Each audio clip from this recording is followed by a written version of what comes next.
Pada zaman dahulu hiduplah seorang pemuda bernama Jaka Tarub.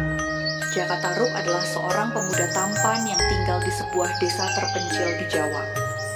Ia adalah anak yatim piatu yang hidup sederhana dengan bercocok tanam dan berburu untuk memenuhi kebutuhannya.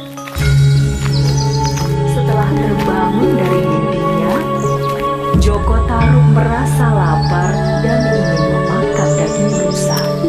Segera ia menyiapkan busur dan anak panahnya untuk berburu rusa.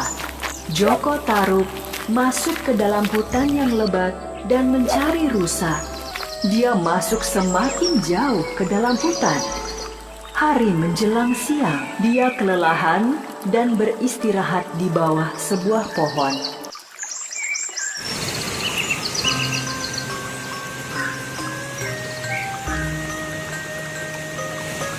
Tanpa disadarinya, 7 bidadari turun dari kayangan ke sebuah telaga yang tidak jauh dari tempat. Ternyata, para bidadari tersebut turun dari kayangan untuk mandi di telaga tersebut.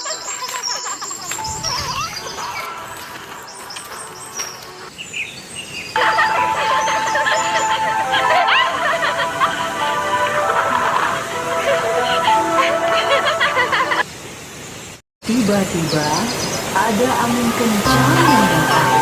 Angin kencang tersebut menerbangkan sebuah selendang milik bidadari.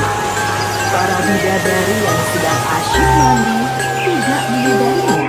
Angin membawa terbang sebuah selendang bidadari dan jatuh di dekat Joko Tarub. Sore hari, ketika matahari hampir tenggelam, para bidadari pun kembali ke kayangan. Dengan menggunakan selendangnya, mereka terbang ke kayangan. Ketika hendak kembali terbang ke kayangan, seorang bidadari kebingungan mencari selendangnya. Kemana selendangku? Wah, selendang siapa ini? Bagus sekali. Seumur-umur baru kali ini aku melihat ada selendang seindah ini. Ketika sedang mengagumi selendang yang ada di depannya, Joko Tarub tiba-tiba mendengar suara perempuan menangis. Dia segera memasukkan selendang itu ke balik bajunya dan mencari asal suara tersebut. Joko Tarub menemukan asal muasal suara tangisan tersebut. Dia melihat seorang perempuan yang sangat cantik sedang menangis di pinggir telaga. Kamu siapa? Kenapa berada di tengah hutan seperti ini? Apakah kamu ini jin atau lelembut penghuni hutan ini? Namaku Nawang Wulan. Aku bukan jin atau lelembut. Aku adalah bidadari yang turun dari kayangan. Selendangku hilang sehingga aku tidak bisa terbang kembali ke kayangan. Apakah kamu melihat selendangku? Joko Tarub ternyata bertemu seorang bidadari yang sangat cantik jelita. Joko Tarub merasa jodohnya telah tiba. Nawang Wulan, namaku Joko Tarub. Aku tinggal di desa yang tidak jauh dari sini. Sebentar lagi hari gelap. Lebih baik kamu ikut bersamaku. Banyak binatang buas berkeliaran ketika malam hari di hutan ini. Nawang Wulan pun mengikuti Joko Tarub ke desanya.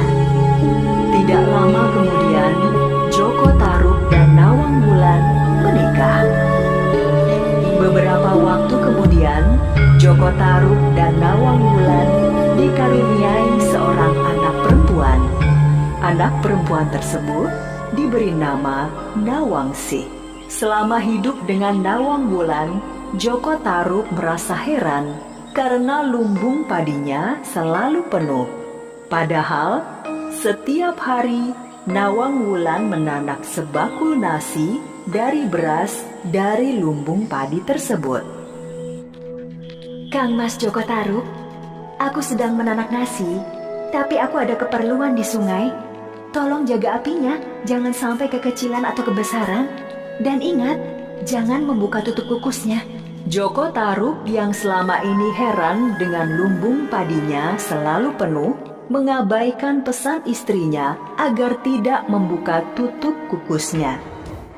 Joko Tarub perlahan-lahan membuka tutup kukus dan terkejut melihat isinya.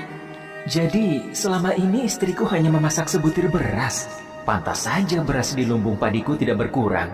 Tapi bagaimana mungkin sebutir beras bisa menghasilkan nasi yang sangat banyak? Tapi mungkin ini adalah kesaktian Nawang Wulan sebagai bidadari. Sementara itu, Nawang Wulan sudah kembali dari sungai. Dia segera menuju dapur dan Joko Tarub sudah tidak ada. Nawang Wulan pun membuka tutup kukusnya. Kang Mas Joko Tarub sudah melanggar perintahku. Mulai sekarang aku tidak bisa lagi memasak sebakul nasi hanya dengan sebutir beras. Setelah kejadian itu, Nawang Wulan memasak nasi seperti perempuan pada umumnya. Dia sudah tidak bisa lagi memasak sebutir beras menjadi sebakul nasi. Akibatnya, persediaan beras di lumbung padi Joko Tarub semakin menipis. Suatu hari, ketika sisa beras semakin menipis, Nawang Wulan mengambil sisa-sisa beras di lumbung padi.